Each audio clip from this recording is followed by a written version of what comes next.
ಬೆಳಗ್ಗೆಯಿಂದ ತುಂಬ ಜ್ವರ. ಸೊ ಇವಾಗ ಡಾಕ್ಟ್ರ್ ಬಂದು ಹೋದರು. ಸ್ವಲ್ಪ ಬೆಟರ್ ಆಗಿದ್ದೀನಿ. ಏನೋ ತಿನ್ನೋದಕ್ಕಾಗ್ತಾಯಿಲ್ಲ, ಏನಿಲ್ಲ. ಜ್ವರ ಬಂದ್ಬಿಟ್ಟೈತೆ. ನಮ್ಮ ಮಮ್ಮಿ ಊಟ ಮಾಡಿಲ್ಲ ಇನ್ನು. ನಮ್ಮ ಮಮ್ಮಿ ನೋಡಿದ್ರೆ ರಗ್ಗಚ್ಕೊಂಡು ಮಲ್ಕೊಂಬಿಟ್ಟವ್ರೆ. ಜ್ವರ ಐತೆ ನೋಡಿ. ಹುಷಾರದ ಮಮ್ಮಿ? ತುಂಬ ಮಾಡಿದ್ದೇನಮ್ಮ. ಹೌದಾ? ತುಂಬ ಬೇಡ ಅಂದ್ರೆ ಮೆಟ್ರೋದಲ್ಲಿ ಕೂತ್ಕೊಂಡಿದ್ಯಾ? ಕೆಲಸದ ಜೊತೆ ನೀನು ಬೇರೆ ಬಾಡಿ ಮೇಲೆ ಕೂತ್ಕೊಂಡು ಅಂತ ನಾವು ಬರ್ತಿದ್ದೆ. ಇವತ್ತು ಬಿಡಕ್ಕೆ ಹೋಗ್ಬೇಕಲ್ಲ ನಿನ್ನ. ಇವತ್ತು ಇಲ್ಲೇ ಇದ್ರೂ ಓಕೆ, ನಾಳೆನು ಬೇಡ ಹೆಂಗಾರು ಮಾಡಿ ಸಾಯಂಕಾಲಕ್ಕೆ ಕರ್ಕೊಂಡು ಬರ್ತೀನಿ ಬಿಡು. ಬೆಳಗ್ಗೆಯಿಂದ ತುಂಬ ಜ್ವರ. ಸೊ ಇವಾಗ ಡಾಕ್ಟ್ರ್ ಬಂದು ಹೋದರು. ಸ್ವಲ್ಪ ಬೆಟರ್ ಆಗಿದ್ದೀನಿ. ಏನೋ ತಿನ್ನೋದಕ್ಕಾಗ್ತಾಯಿಲ್ಲ, ಏನಿಲ್ಲ.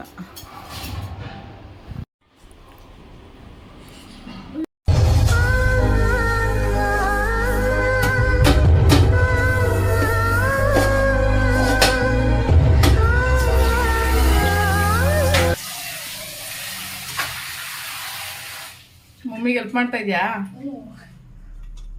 ಮಾಡು.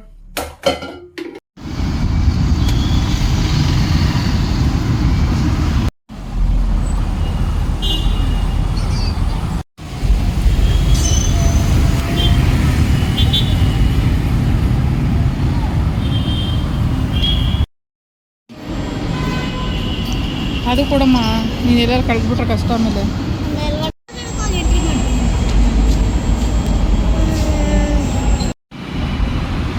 ನಿಮ್ಮ ಮೂಗು ವರ್ಷ ಬೊಣ್ಣೆ ಆಗೈತೆ ನೋಡು. ಬೊಣ್ಣಿ ಚೀ ಬಂದಿತ್ತಲ್ಲ ಬೆಳಗ್ಗೆ. ನಮ್ಮ ಮಮ್ಮಿ ಪೊಸಿಷನ್ ಹೆಂಗಿತ್ತು? ನೋವು ಕಣಪ್ಪ, ಆಪ್ರೇಷನ್ ಆಗೈತೆ.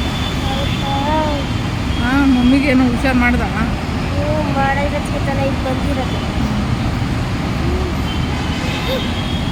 ನೀನು ಬಿಡಬೇಕು ಅಂತ ಬಂದಿದ್ದೀನಿ ಅಷ್ಟೇ. ಹುಷಾರಿಲ್ಲ, ಏನಿರೋದು ನನಗೆ.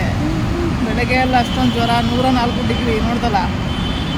ಹಾಂ, ಹೈ ಜ್ವರ ಬಂದ್ಬಿಟ್ಟಿತ್ತ.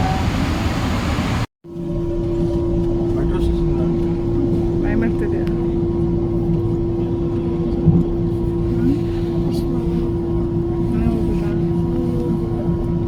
ನೀರು ಕೊಡ್ಬೇಕಾ?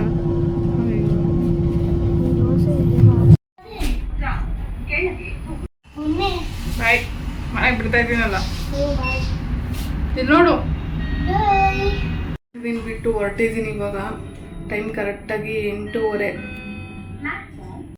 ಸಿಕ್ಕಾಪಟ್ಟೆ ಜ್ವರ ಅಂದರೆ ಜ್ವರ. 104 ಡಿಗ್ರಿ ಅಷ್ಟು ಇತ್ತು. ಏನಕ್ಕೆ ಜ್ವರ ಬಂದಿತ್ತು ಅಂತ ನನಗೂ ಅರ್ಥ ಆಗಲಿಲ್ಲ. ಮತ್ತು ಈ ನಡುವೆ ಎಲ್ಲ ರೆಸ್ಟೇ ಇಲ್ಲ. ತುಂಬಾ ಕೆಲಸ ಮಾಡೋಕ್ಕೆ ಸ್ಟಾರ್ಟ್ ಮಾಡಿಬಿಟ್ಟಿದ್ದೀನಿ. ಆ ಕೆಲಸ ಇವತ್ತು ನನಗೆ ಈ ಥರ ಮಾಡಿತ್ತು. ಬಿಸ್ಕೆಟ್ ನೀವೇ ಹಾಕ್ತೀರಿ.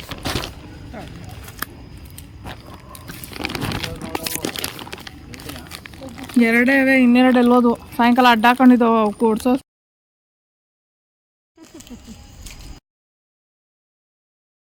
ಊರಿನ ಬಿಟ್ಟು ಬಂದೆ.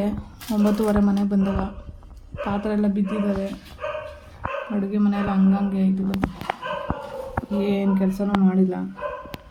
ಸಾಂಬಾರು ತಗೊಂಡು ಬಂದಿದ್ದೀನಿ. ಅಡುಗೆ ಮುದ್ದೆಗೆ ಇಟ್ಟಿದ್ದೆ, ಮುದ್ದೆ ಬೇಯ್ತಾ ಇದೆ. ಇವಾಗ ಏನೂ ಕ್ಲೀನ್ ಮಾಡಿಲ್ಲ, ಎಲ್ಲ ಹಂಗಂಗೆ ಇದೆ. ತುಂಬ ಜ್ವರ ಇತ್ತು ಇವತ್ತು. ಚಳಿ ಜ್ವರ ಅಂದರೆ ಎಂಥ ಜ್ವರ ಬಂದಿತ್ತು ಅಂದರೆ ಬೆಳಗ್ಗೆನೇ ಬಂದಿತ್ತು. ಏನು ಕೆಲಸ ಮಾಡ್ಕೊಂಡಿಲ್ಲ, ಊಟ ತಿಂಡಿ ಇಲ್ಲ ಇವತ್ತು ಸರಿಯಾಗಿ. ಏನೇನೂ ಆಗಿಲ್ಲ ಹೇಳ್ಬೇಕು ಅಂದರೆ. ಮಧ್ಯಾಹ್ನ ಹಾಲು ತರಿಸಿ ಪೂರ್ವಿ ಕೈಲಿ ಬಿಸಿ ಮಾಡಿಸಿ ಅವನಿಂದನೇ ಒಂದಿಷ್ಟು ಸಕ್ಕರೆನೋ ಕಾಫಿ ಪೌಡ್ರ್ ಹಾಕ್ಕೊಂಡು ಬ್ರೆಡ್ ತಿಂದೆ. ಲೈಫಲ್ಲೇ ನಿಜವಾಗ್ಲೂ ಬ್ರೆಡ್ಡು, ಬಿಸ್ಕೆಟು, ಬೇಕ್ರಿ ಐಟಮ್ಸ್ ತಿಂದೆ ನೋಡು ಇವತ್ತು. ಅಷ್ಟು ಹೊಟ್ಟೆ ಅಷ್ಟು ಕಾಫಿ ಜೊತೆಗೆ ಬ್ರೆಡ್ ತಿಂದಿದ್ದೀನಿ ಹೇಳ್ಬೇಕು ಅಂದರೆ. ಅಷ್ಟು ಇದಾಗ್ಬಿಡ್ತು ಮಧ್ಯಾಹ್ನ. ಆಮೇಲೆ ಜ್ವರ ಹೋಗಲಿಲ್ಲ. ಸದ್ಯ ಯಾರೋ ಪ್ರೈವೇಟ್ ಡಾಕ್ಟ್ರನ್ನ ಇವತ್ತು ಬಕ್ರೀದ್ ಅಂತ ಹೇಳಿ ಯಾರೂ ಡಾಕ್ಟ್ರುಗಳೇ ಎಲ್ಲೂ ಓಪನ್ ಇಲ್ಲ. ನನಗೂ ಹೋಗೋಕ್ಕಾಗಿಲ್ಲ. ಆಮೇಲೆ ಯಾರೋ ಪ್ರೈವೇಟ್ ಡಾಕ್ಟ್ರನ್ನ ಕರೆಸಿ ಮನೆಗೇ ಇಂಜೆಕ್ಷನ್ ಹಾಕ್ಸ್ಕೊಂಡೆ. ಅವರು ಇಲ್ಲಿಗೆ ಇಂಜೆಕ್ಷನ್ ಹಾಕಿದ್ರು. ಬಟ್ ತುಂಬ ಪೇನ್ ಆಯಿತು ಫಸ್ಟು.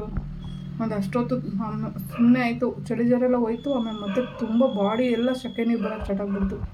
ಎಷ್ಟು ಸೆಕೆ ಅಂದರೆ ಕಾಲಿಂದ ಹಿಡಿದು ಮುಖ, ತಲೆಯಲ್ಲಿ ಎಲ್ಲ ಸೆಕೆ ನೀರೆಲ್ಲ ತುಂಬಾ ಇದಾಗ್ಬಿಡ್ತು. ಅದಾದಮೇಲೆ ಸ್ವಲ್ಪ ಜ್ವರ ಹೋಯ್ತು.